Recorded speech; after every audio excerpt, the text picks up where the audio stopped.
למרות כל מה שעברת, ועברת דברים קשים מאוד במהלך המלחמה. אני מאוד מודה לך, תודה רבה. תודה לך. בימים אלה עולה לאקרנים בבתי הקולנוע הסרט הסודות של אבא. סרט אנימציה המספר את סיפור הדור השני לשואה, דרך עיניו של הקריטוריסט מישל קישקה, בן להורים ניצולי שואה. הסרט מתאר את חייה של משפחתו בשנות ה-60 בבלגיה.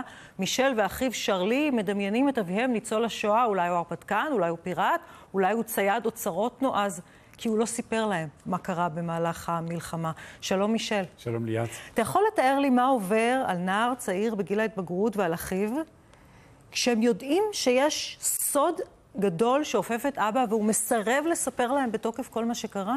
יש סיפור לא מסופר. אנחנו פשוט גדלנו בידיעה שאני הייתי בשואה, אני הניצול היחידי. היחידי? הייתי במחנות, אבל לא היה הסבר.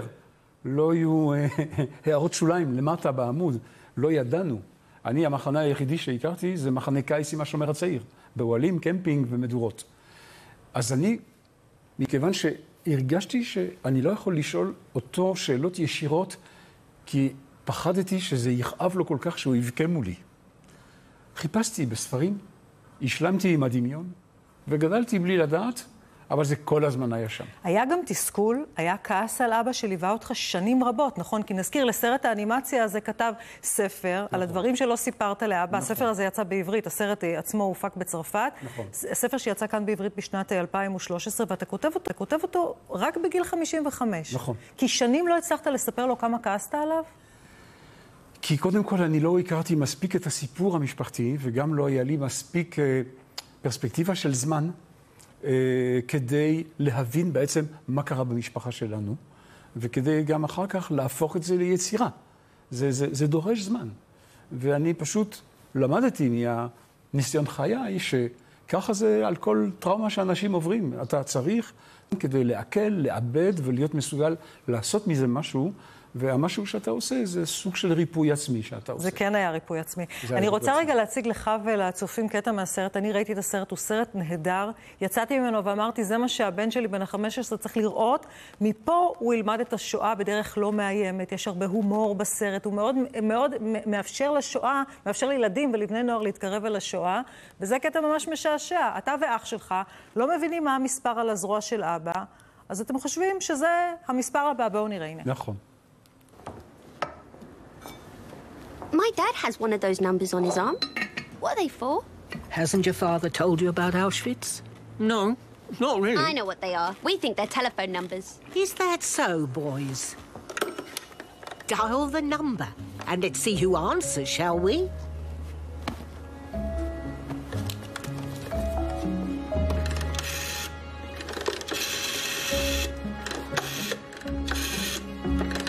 Maybe it's the number for Auschwitz. Hello? Hello? Caller? This is the operator? What number are you trying to reach? Hello? זה מדהים הסיפור הזה. עכשיו, האח הקטן הזה, הג'ינג'י, שרלי, שאנחנו רואים בסרט, יש בסרט סצנה שהוא רודף אחרי האבא. האבא יוצא, כי בזמן שלכם הוא לא מספר כלום, הוא מספר המון דברים בחוץ, הוא מדריך סיורים למחנות ההשמדה, והוא עושה הרצאות ולילדים הוא לא מספר כלום. ויש קטע בסרט ששרלי רודף אחרי אבא, כי אין לו אבא, אבא כל הזמן הוא הולך עם האנשים האחרים, והוא מוצא את מותו בדרך. וזה בעצם מקביל באיזשהו אופן לסיפור שקרה לך בבית, לטרגדיה שקרתה לכם עם אח שלך הצעיר, נכון? מה קרה אצלכם בבית? תראי, מה שקרה במציאות, אחי התאבד כשהוא היה מבוגר, 31, נשוי עם 2 ילדים. אבל מכיוון ורה בלמון, הבימאית, וולרי זנתי, התסריטאית משנה, רצו להפוך את הספר שלי לסרט שהוא יהיה כלי פדגוגי לקהל בצרפת. לחטיבה העליונה של היסודי, חטיבת ביניים ותיכון וצפונה. אז אי אפשר היה לספר את זה באופן הזה, זה פשוט קשה מדי לגיל הזה. אז הם המציאו... אי אפשר לספר על התאבדות. על ההתאבדות. אז הם המציאו אלטרנטיבה, אבל אני רוצה רגע לחזור למה שהיה אצלכם בבית. כן. כי בסרט יש איזושהי תחושה של אשמה כלפי האב. אתה, יש לך אחריות למותו של שרלי, כי הוא מת כשהוא רדף אחריך, כי אתה נעלמת בבית, נכון. כי אתה כל היום היית עסוק בשואה. נכון. גם אתה הרגשת את זה כלפי אבא, אחרי שאח שלך התאבד? הכעס שלי היה שבשבעה על אחי, לא דיברנו על אחי. אבא שלי, זה הרגע שהוא התחיל לפתוח הכל. כי הטראומה החדשה הזו, הטרגדיה של אובדן הבן, פתחה את הטראומה שהוא ידע להדחיק בהצלחה כה גדולה כל השנים, הכל התפרץ כמו סכר שנשבר. ואני פשוט לא הבנתי, אני הייתי שבור מעצב, ואני לא הבנתי למה אבא שלי עכשיו חושף את הסיפור שלו, ולכן התפתח אצלי בפעם הראשונה בחיי כלפיו סוג של כעס ותסכול גדול. בעצם, מה אתה מדבר עכשיו על עצמך כשהבן שלך עכשיו התאבד? אני כאילו רוצה לומר לו, אבא, אני באתי מישראל לא בשביל לשמוע את הסיפור עכשיו. חכה לשבוע הבא. באנו לדבר על שרלי, למה אתה גונב לו את השבעה? עם הזמן הצלחת להבין כן. למה בשבעה של אח שלך, אבא שלך, פתאום מתחיל לדבר משהו הסתיר עשרות שנים על מה שקרה באושוויץ? תראי, קודם כל עברו כך וכך שנים, זה היה ב-88, זאת אומרת, כמה זה? 43 שנים אחרי. וזה כנראה העשורים שאדם אולי צריך כדי בכלל להעיז לפתוח טראומה כזו. ועם השנים, אני התבגרתי עם השנים והבנתי את הדבר הזה. ומאותו רגע שהבנתי... מה הבנת? למה הוא היה כל כך עסוק בעצמו? הבנתי שלא הייתה לו ברירה, פשוט. זה היה סוג של כוח עליון.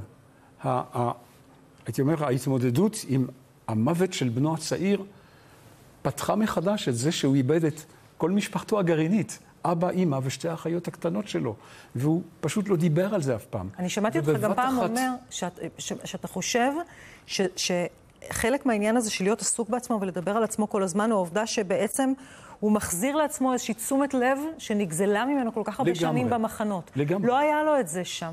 נכון. אתה יודע, שם הוא היה מספר שהיה אמור להיעלם אם הפתרון הסופי היה מושלם. למזלו, זה לא היה מושלם, אבל כשהוא חזר מהמחנות, אף אחד לא התעניין בו. את יודעת, השורדים לא היו גיבורים, לא נחשבו אז. מי שלחם או מי שמת בקרב היה גיבור. רק לשרוד היה נחשב לא כל כך חשוב. עם השנים העולם הבין שלשרוד ולא להתפתות לרצות למות, ולהתעקש לחיות כדי לספר את מה שהיה, זאת גבורה בלתי רגילה. ובעצם אני ראיתי את אבא שלי הופך להיות גיבור. המטמורפוזה מקורבן של השואה לגיבור של השואה. מתי הצלחת... הדבר הזה בנה אותו מחדש. ובוא נזכיר שזה אותו אבא שהיה בך כעס עליו, וגם היה ריחוק בינו לביניכם. רואים את זה בסרט, זה אבא מאוד מאוד מרוחק. כן. אבל יחד עם זאת, הוא במידה רבה אדם שאחראי למי שאתה היום, נכון? לגמרי. כי אתם ישבתם ביחד וציירתם קריקטורות. לגמרי. אתה מגשים אותו באיזשהו אופן. כי הסרט הוא גם מספר את הסיפור הזה. שמה? איך אהבת הציור עברה ממנו אליי. הוא לא הצליח להגשים את עצמו. הוא לא הצליח כי הנסיבות היו כאלה שב-48-9, כשהוא ניסה אולי להתחיל לצייר ואפילו קצת ללמוד, אחותי הגדולה נולדה, הוא היה צריך לפרנס את המשפחה, לא היו לו הורים שיתמכו בו, ובאיזשהו שלב הוא נאלץ לא להגשים את החלום, את חלום חייו. כשהוא יושב איתך ומצייר קריקטורות, הוא מצייר את אושוויץ? אתה רואה ציורים מהשואה? הנאצי שהוא מצייר לי בסרט, הוא צייר לי אותו במציאות. ובין כמה היית כשאבא מצייר לך נאצי? 6. ואני הבנתי כשהייתי בן 32, פעם עיתונאי ראיין אותי ושאל אותי למה אני מצייר. פתאום, זה בא לי בהבזק, הרגע המכונן הזה שאבא שלי לוקח אותי על הברכיים, מצייר לי נאצי מצחיק, ואני צוחק, ואני לא יודע מה בדיוק הוא מרגיש מאחוריי. מישל, אני שמעתי אותך אומר השבוע, ולא רק השבוע, שאתה מאוד מאוד מתנגד לנסיעות של בני הנוער לפולין, ויש לך ביקורת מאוד מאוד גדולה על האופן שבו משתמשים בזיכרון השואה ברמה הפוליטית כאן בישראל. אתה יכול להסביר מדוע? תראה, אני לא מתנגד למסעות. אני חושב שאם מכינים את זה נכון, המחנות יכולות להיות עוד איזשהו נדבך בתוך כל הנושא של העברת הזיכרון השואה. אבל אני חושב שביותר מדי מקרים, אני יודע ושומע בני נוער שנוסעים לשם עטופים בדגל וחוזרים לפה, וזה היה סוג של אקט סימבולי, סלפי, טיק טוק, העלאת צורת, אולי תחושת הלאומנות וצדקת דרכנו וכל מיני. זה מפריע לך וזה נאסר שם. זה מפריע לי. אתה מרגיש שהם חוזרים משם לאומנים יותר? לא כולם, אבל יש שכן. יש שכן, כי אני חושב שכל מה שקורה לפני במערכת החינוך לא בנוי מספיק טוב, ואני יודע כי אני הופעתי בבתי ספר תיכון ובחטיבות ביניים בצרפת ובלגיה, כשספרי יצא, וראיתי שהאופן שבו הם לומדים את זה שם, הוא פשוט, לדעתי, בצורה יותר איכותית מאשר... בבלגיה ובצרפת לומדים את זיכרון השואה יותר טוב מאשר בישראל? חלק מתוכנית הלימודים, צרפת הייתה כבושה, בלגיה הייתה כבושה, הייתה שואת יהודי בלגיה, שואת יהודי צרפת, זה חלק מתוכנית הלימודים בכיתה י'. ולומדים את זה, אבל לומדים את זה בתוך ההיסטוריה הכללית של מלחמת העולם השנייה.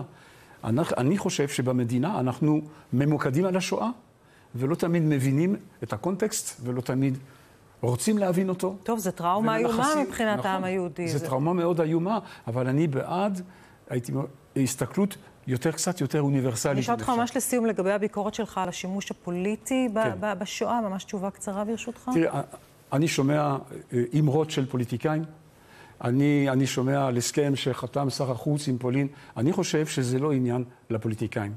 אני חושב שהיסטוריונים וחוקרים, מוסד כמו יד ושם, צריך להיות זה שמטפל באיך אנחנו צריכים לעשות את זה, ולא הפוליטיקאים, שמתפתים יותר מדי פעמים לעשות אינסטרומנטליזציה של השואה. אני מאוד מודה לך, מישל קישקה. פשוט נלך לראות את הסרט שלך. שוב, הפעם עם הילדים. יוצא ביום חמישי בכל בתי הקולנוע בארץ, ובהפצת פילם האוס, שעשה עבודה נהדרת.